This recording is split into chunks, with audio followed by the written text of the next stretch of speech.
Hi, Rebecca Barwick from Thermomix in Australia. I'm going to make a chicken curry with spinach. This is a great one through the week. If you say you're home for a minute, you can put everything together, you can run out the door, pick up the kids, do whatever you need to do, come back and you really just have to put on the rice and it's ready to go. It's a really lovely quick meal. Well, it takes over an hour, but the time that you have to spend with it is not much. So I'm going to whiz through this and show you. The benefit of me recording this in advance is that I will actually pause it when it's actually during cooking time. I'll go off and prep other things or go hang up my washing, and you'll be able to see it in a condensed form. So chicken curry with spinach. So on Cookie Do, if I start cooking, it's asking me to add 4 cloves of garlic. Often I put way more garlic in because I love it. You can actually freeze your garlic if you want to as well, so that it's ready for you, peeled to go. Which is exactly what I've done with my ginger root. Where is it? Okay, this, it's a bit squishy looking. It's starting to, looks a bit gross actually.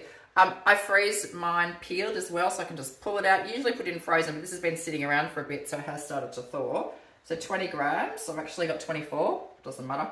And I'm going to pop the lid on and set the measuring cup, which is that one. Sometimes, well, it's a bit weird. It doesn't actually say to you put your lid on. It says to put your measuring cup on. Because if you've got the lid on there like that, you can be adding ingredients through that hole. But what they want you to do is make sure that you put this on. Because if you don't, everything that's in there is going to end up there. So put the lid on, measuring cup, and next. For 5 seconds, we're going to turn it to speed 7. This will be a bit loud. And next we're going to add 300 grams of onions. Now, before I go any further, I'm going to just show you what happened there. So in that 5 seconds that I paused, that's what we got. So the 4 garlic cloves and the 25 grams of ginger. So now I'm adding 300 grams of onions. So as you know, the Thermomix has inbuilt scales and they sit underneath the Thermomix on the 3 black feet. They're currently sitting on my glider board so that I can easily move my Thermomix around. If you don't have one of these, I recommend that you do, and you can buy them through the mix shop. If you don't and it's sitting on your bench, please make sure that you do not drag your machine. Tell everybody in your family this, because if you drag it, eventually the scales will get damaged and you'll have to have it recalibrated. Now that's not an issue because you can send it away to the Thermomix and they're great at getting it back to you very quickly.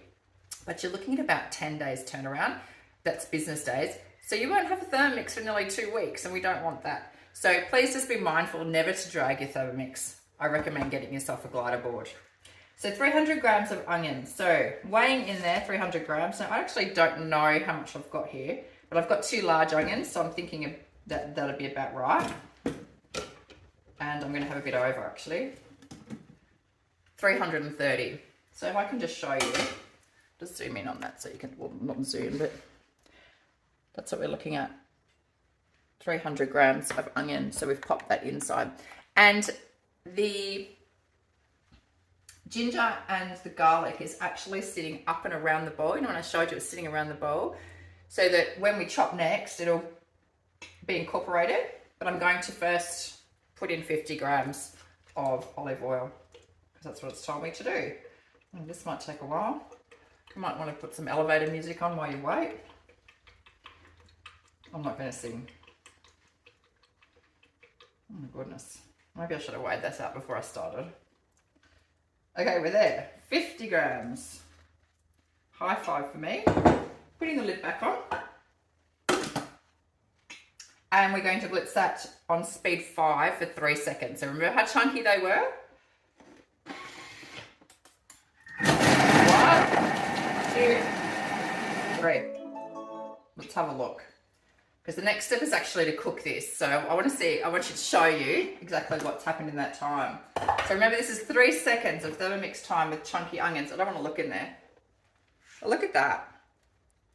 So you saw how big those chunks were that I put in.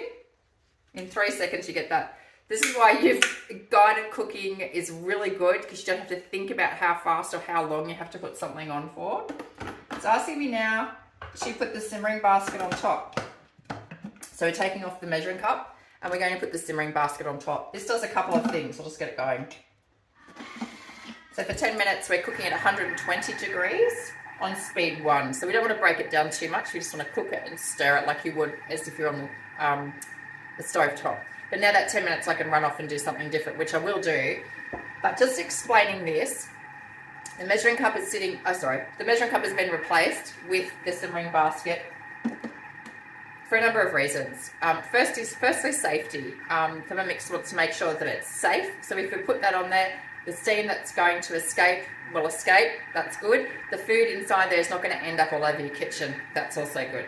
So we leave that there for 10 minutes cooking away, and I'll come back and show you the next steps. Got a couple of seconds left, and we're going to then start to add the chicken. So 700 to 800 grams of chicken thighs, boneless, skinless, the usual. I think I've got quite a bit more here, but I don't mind because I like to make it a little bit more. So I'll just weigh it and see how much more. If you can just extend the cooking time. I have just short of a kilo. Yeah, I've got quite a bit there. Just give me a sec, I'll wash my hands. If you do put extra in, that's okay. Just check it. Extend the cooking time just slightly. You can actually do that on the screen. We're adding in a teaspoon or 2 of fine sea salt. You can add your sea salt or your Himalayan salt. But what I do like to do is add in my vegetable or chicken stock paste. This is my vegetable stock paste. All veg, a bit of onion, garlic, and lots of salt. So you only use such a small amount. So we're making a huge curry here, and we're only adding that 2 teaspoons. You can add more salt at the end, of course. You can't take it out. So I'm always on the more cautious side of adding less. In here, I've got a teaspoon of turmeric, some garam masala, some ground cumin, some chili powder, I like Kashmiri, and a tablespoon of plain flour.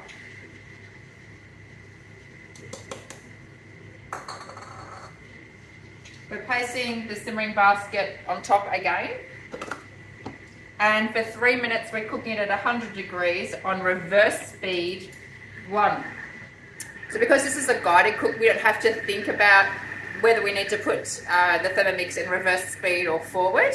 So this is another great benefit of cookie dough, that it gives you a direction, but it also sets the cook up for you, and the only thing you need to do is turn the selector to the speed that it requires. So I'm going to leave that for 3 minutes and come back. Hey, I might just turn that off so it's not so loud. It's basically just mixed it all nicely for us at this point and started to heat it. And according to the Thermomix, if I go back out to the home screen, the temperature of the bowl at the moment is 60 degrees. So we're just starting to heat up to temperature. It's just mixing it up, getting the spices nice and warm and activated, I suppose, at this point. I'm adding in a tin of chopped tomatoes. I once heard, I don't know whether it was Rick Stein or Jamie Oliver, someone like that, saying, buy the whole tin tomatoes. They're of better quality than the ones that have already been chopped up, and just chop them up yourself with a pair of scissors. That's all I do. And 400 grams of coconut milk. Now this is dependent on you. If you like a lot of sauce, put the whole 400 grams in. If not, put 200. I think I can afford, because I've put the chicken in there, to put more in. And this is just some leftover coconut milk that I had. So I like to buy 400 mils, and sometimes you don't use that all at once. So I've only got 160 there.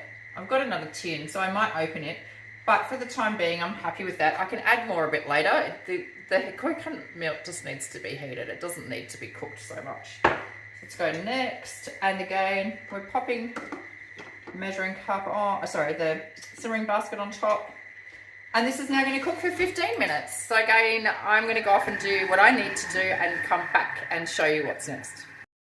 We're now at the step where we're adding some fresh spinach leaves, but I want to go back a step and turn this on for about another 3 more minutes, because remember I said I had a little bit more chicken in there. So let's just say 3 minutes 40. Keep it at 100 degrees, and it's still set at the reverse speed, I suppose, and then I'm just turning it to speed 1. So this is how you can reduce the time or add more time. So I'm adding about 3.5 minutes more so that this chicken is definitely cooked. I don't know that you can see in here, maybe you can. That's it bubbling. So it's nice and hot. It's telling me here that we've aimed to get to 100 degrees, and the little number there has indicated that we're at 100 degrees, so that's good. You know the chicken's cooking well. And because it is thighs, it can cook a little bit longer and it's not going to dry out. Righto, so the chicken is cooked. And we're going to add some fresh spinach leaves. Now you could just buy the packets of spinach, but I'm about to chop a whole heap up, but I've just got some silver beet and some rainbow chard that I've just washed. I'm going to chop it up and I'm going to use the stems as well and pop that in. So I'll quickly do that because there's a whole load of it over here and I'll come back. So I have all my spinach chopped up and popped in. You can see it's overflowing nearly.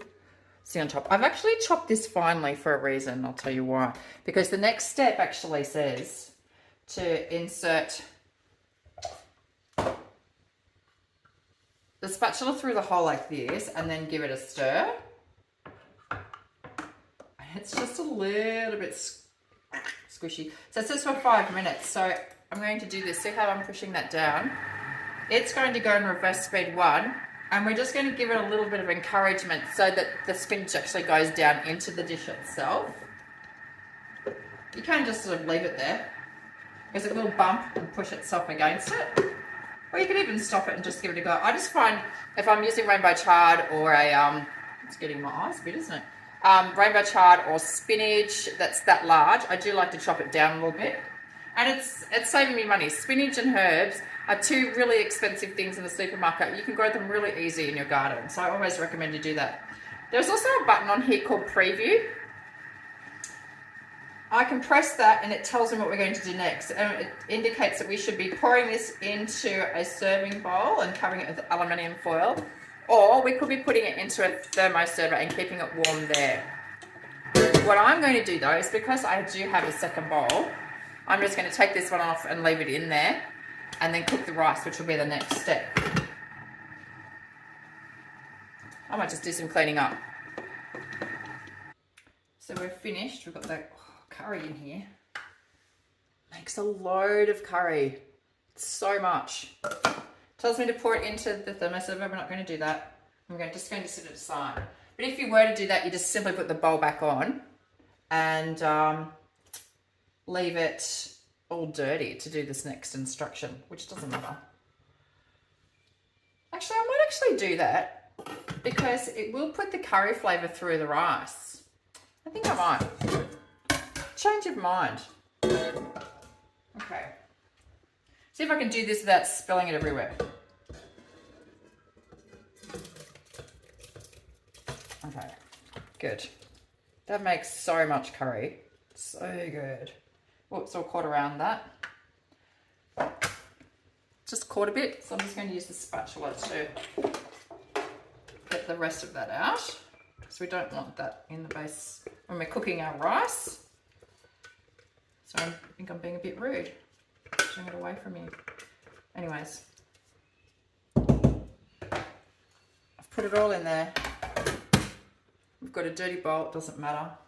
It's now asking us to put 2 cloves of garlic in. This is what I love about using that one bowl thing. Like if I had created another one, I would have made another big mess. Got another 50 grams of olive oil. Wait a minute, I'm going to pause to do this. It takes too long. So jumping back in, 50 grams of olive oil. Where am I? I've gone too far. Where have I gone? Hold the phone. 2 garlic cloves, olive oil. Okay, we're placing the serving basket back on with the dirty lid. Which is awesome. I'm going to cook this off for 3 minutes. Once this is done, we're going to add, I think about 1 litre of water to the bowl. And in here, we're going to add the basmati and put it actually in the bowl to cook. So I know this appears like it's quite laborious. There's really only 10 minutes of your time working with this. But as each step occurs, you can leave your house safely. So if you were to have to go duck down the street to pick up the kids, you can, knowing that when the Thermomix finishes a certain step, or any step, it's going to sit idle for 15 minutes. And because you haven't touched it after that 15 minutes, it will simply shut itself down so that it's safe, unlike using something on a stovetop, for example. So I would normally go out and do something else for those long periods, the 10, 15, 20 minutes, an hour, whatever. When it's just a couple of minutes, I'll stay here, or I might be calling someone in my home to just do the next step while I duck out and, I don't know, feed the cows, whatever it is I need to do. So after the 3 minutes, we'll do the next step. Okay, that garlic is just sauteed in the olive oil for 3 minutes. This is just going to give some really lovely flavour to the rice that we're cooking. So we're inserting the simmering basket and then weighing in 350 grams of basmati. I don't think I even washed this, to be honest. I don't know actually, I'll have to wait. Often washing the rice just helps it, oh sorry, I can't talk.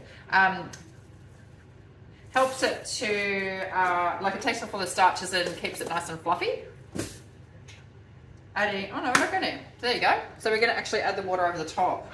So we're adding in 1,000 grams of water. So I'm just putting the water even over the rice. I didn't weigh that. Oh gosh, I was close. That'll do, 986. A teaspoon of salt, so we're adding that directly into the rice because that's what's going to flavour it. Remember, the oil and the garlic and the salt is going to come up through the water, through the rice and give it some flavour. So a measuring cup, and we're going to cook this for 22 minutes on Varoma on speed 4. This one's quite loud. At the end of that, we will remove the rice and serve it with the curry and a bit of yogurt that maybe you made at home using the fermentation mode. I suggest you give this one a go. It's absolutely delicious dish, and I might post a little photo afterwards so that you can see what it looks like. If you make this, let me know. Send me a photo. I've just come back inside and my Thermomix is shut down as promised. Here's our curry, which, oh my gosh, smells amazing. And tastes awesome. And here's our rice. Now the little trick here, if you don't know, use the back of your spatula, that little hooky bit there goes in, just apply a bit of pressure. You can actually pick that up and even let it drain before transferring it into another thermoserver or straight into the bowls for service. Enjoy.